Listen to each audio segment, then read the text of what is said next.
At the outset, I would like to thank the Peninsula Foundation, which is headed by my old schoolmate, Marshal Matheswaran, and the Taipei Economic and Cultural Center, India, for giving me the opportunity to be part of this very important discussions on the Indo-Pacific Confluence Dialogue. Now, for a mariner, nothing has been more exhilarating than to see the world shifting its focus towards the maritime arena towards the end of the last century. Situated as we are on the Indian Ocean region, the words of Admiral Alfred Mahan, the US naval thinker and historian of the 19th century, comes flashing by, and he had prophetically said, whoever controls the Indian Ocean controls Asia. The ocean is the key to the 7 seas. And in the 21st century, the destiny of the world would be decided on its waters. Of course, a slight change is that the concept of Indian Ocean region has been expanded to that of the Indo-Pacific. Now, this aspect was very succinctly put across by Indian Prime Minister Narendra Modi at the Shangri-La Dialogue in 2018, when he said that in the 21st century, destiny of the world will be deeply influenced by the course of developments in the Indo-Pacific region. He further brought out that India's own engagement in the Indo-Pacific region, from the shores of Africa to that of Americas, will be inclusive, will promote a democratic and rule-based international order, and we will work with others to keep our seas open, space, fairway, airways, all free and open, and nations secure from terrorism, and our cyberspace free from disruption and conflict.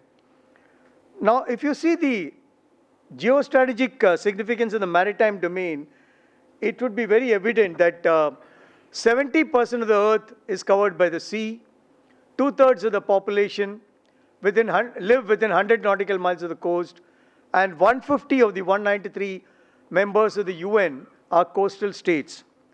80% of the cities of the world and nearly all the major trading and financial centers are situated on the coast. Now, as technologies go, interdependence between nations grow, we will find more and more globalization taking place, and this would further import because shipping still remains the cheapest form of transportation of cargo. The global maritime trade accounts for nearly 80% of the world trade by volume and 70% by value. It's estimated that about 54,000 ships costing about $450 billion ply the ocean routes and generating about 14 million jobs. Now, if you take the total trade, imports and exports combined, it's almost $35,000 billion. Though there was a slight dip during the period of the COVID, it's again picking up. Now, apart from transportation, oceans are also major source of the, look at the ocean-based resources that we have. It's almost marine and industries, coastal resources, about 3 trillion per year. About 5% of the global GDP is based on something connected with the maritime area. And this was talked about in the last few panels of the UN Sustainable Development Goals. Goal 14 is actually focused on life below water. Now, let me come back to the Indo-Pacific. It's a multicultural, multipolar region, nearly 60% of the world GDP and 65% of the population.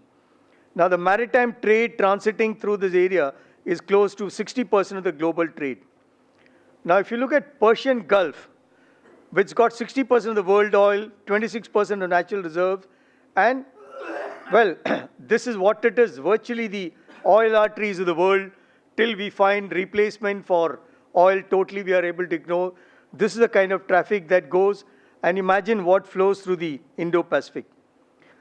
Now, if you look at the geostrategic value of the area, the number of extra-regional powers who are looking for bases.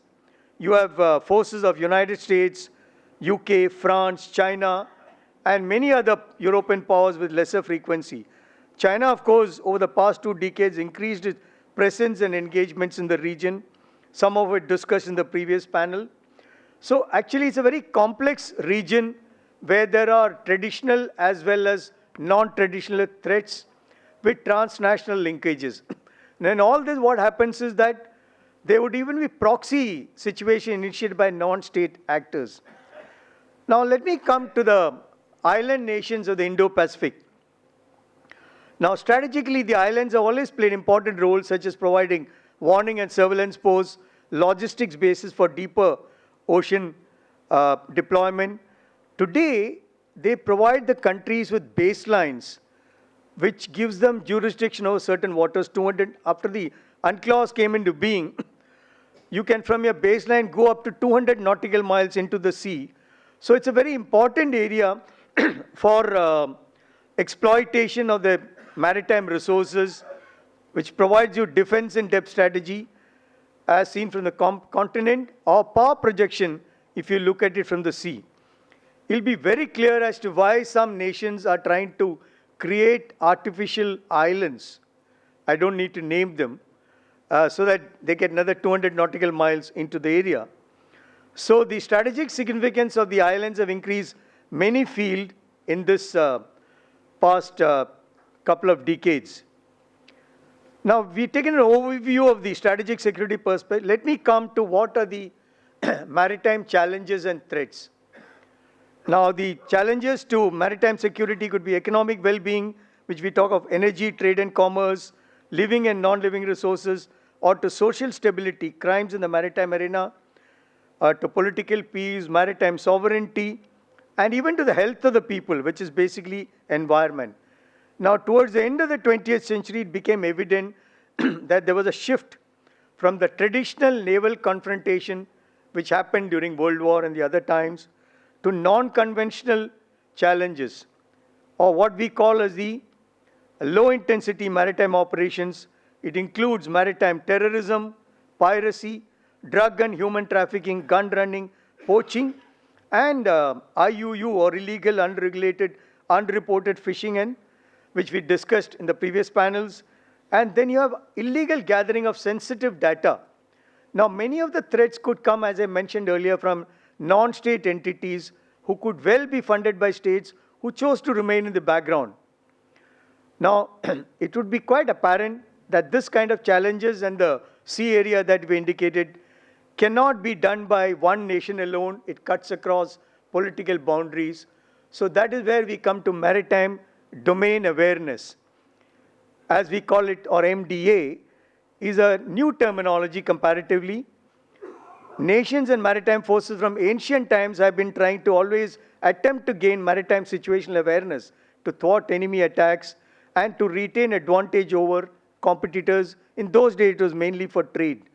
Now, MDA has been defined by the IMO as effective understanding of anything associated with maritime domain that could impact security, safety, economy, or environment. In simpler terms, it actually amounts to improving your situational awareness in order to initiate speedy responses to any kind of scenario in the maritime, whether it's for search and rescue or to thwart an enemy ships coming in. So in today, it calls for monitoring activities along the sea, adjoining coast, under the sea, in the air and space, as well as through cyber surveillance.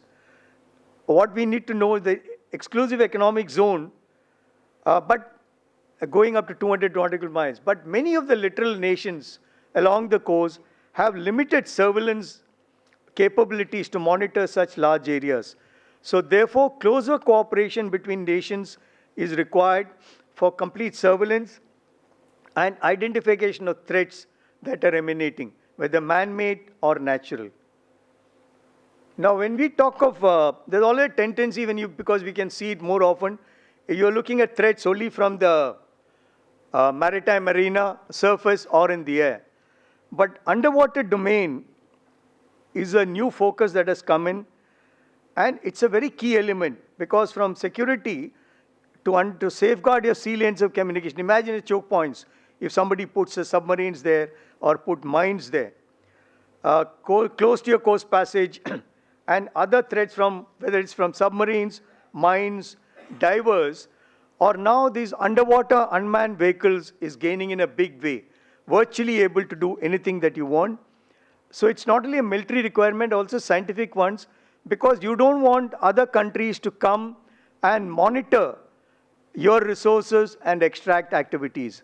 Right now, it may be slightly expensive, but as technology improves, you will be extracting resources from the sea. Now, MDA is not something that's very easily achieved, as the seamless nature of maritime domain enables a steady flow of threats and challenges from one area to the other. You can, basically, you need to gather intelligence, surveillance, reconnaissance. So combined efforts of multiple agencies to monitor. You'll have patrolling by ships, aircraft, unmanned area vehicles, space-based surveillance, and underwater surveillance, especially at the choke points. You can imagine, of the Malacca Straits, just to give an example, that what kind of things happen. Now, it will be very clear that no one nation can undertake it. So, India took the initiative of setting up an Information Fusion Center at Gurugram, which is near Delhi, in 2018, to enhance maritime awareness of Indian Ocean as well as the adjoining Pacific areas. Now, it has got linkages with 21 partner countries. Many of them have got liaison officers based there, and 22 multinational agencies across the world. So we're virtually monitoring the Indo-Pacific. The center has been monitoring and recording and been reporting incidents across the world. Now, just their last year's report, you don't try to read it, just giving you the overall picture. There are about close to 3,411 incidents in the Indian Ocean region and beyond. Broadly, it's been classified by the center into piracy, armed robbery, contraband smuggling, illegal, unregulated, unreported fishing, irregular human migration, which we talked of, and other maritime incidents. Now, they also try to impact on cyber security, environmental pollution, and climate change are the other maritime security threats. Now, having a large number of liaison officers has actually enabled them to reach out to countries worldwide, get inputs from them, collaborate. Now, this is one example of how we can, by mutual cooperation, all countries can collaborate together to get an approach. Now, this is this collaborative approach in the policy of Government of India called SAGAR, Security and Growth for All in the region, which is amplified, as mentioned earlier, by Prime Minister Modi at the Shangri-La Dialogue. And in keeping with this vision, we started the Indo-Pacific Oceans Initiative, which is essentially create partnership with like-minded countries. There are no treaties based, but countries can cooperate. And it's got basically 7 pillars: maritime security, maritime ecology, resources, capacity building and resource sharing, disaster and risk management, science and technology, academic cooperation, trade connectivity, and maritime transport. Now, I need hardly highlight that with these 7 pillars, the entire maritime domain awareness gets covered.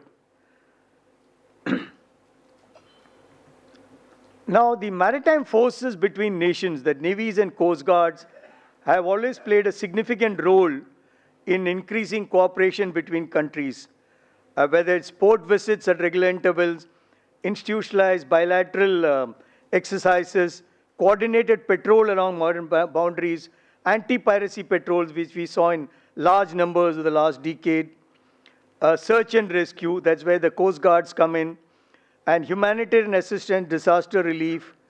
And all this can keep the area safe. Now, you find this symposia like the Indo-Pacific, like this one that we are having, where we have people from various places, and also like Indian Ocean Naval Symposium, which was started, which all helps increasing cooperation between nations. So, actually, let me sum up by saying that in the 21st century, there are fewer areas of greater strategic importance than the maritime domain. Oceans are global thoroughfares and are very vital to prosperity and security of nations. Maritime domain awareness is one way of effective understanding anything associated with maritime domain that could impact security, safety, economy, or even environment. Now, without understanding the domain, which can be only achieved through constant collection, monitoring, and analysis of inputs from multiple sources to have near real-time awareness of what's happening, we will lose very vital opportunities to react in time, whether it's to send somebody for search and rescue, or whether it's to thwart an enemy attack, or to evacuate people from the coastal areas if you know that there's a storm brewing. So enhancing cooperation would, apart from addressing mutual concerns, strengthen security and stability across the entire Indo-Pacific and would bring in economic growth and prosperity for all. Now, maritime issues important slowly emerging in the policies of littoral countries, and as we have seen in Indo-Pacific, blue economy is slowly being recognized as the future. Now, Indo-Pacific Oceans Initiative, which you spoke of, is a major step that India has taken to bring in countries of the region coming together, looking beyond narrow geopolitics. More such cooperative endeavors are called for, and I'm sure seminars such as this would certainly throw up more innovative ideas. Thank you.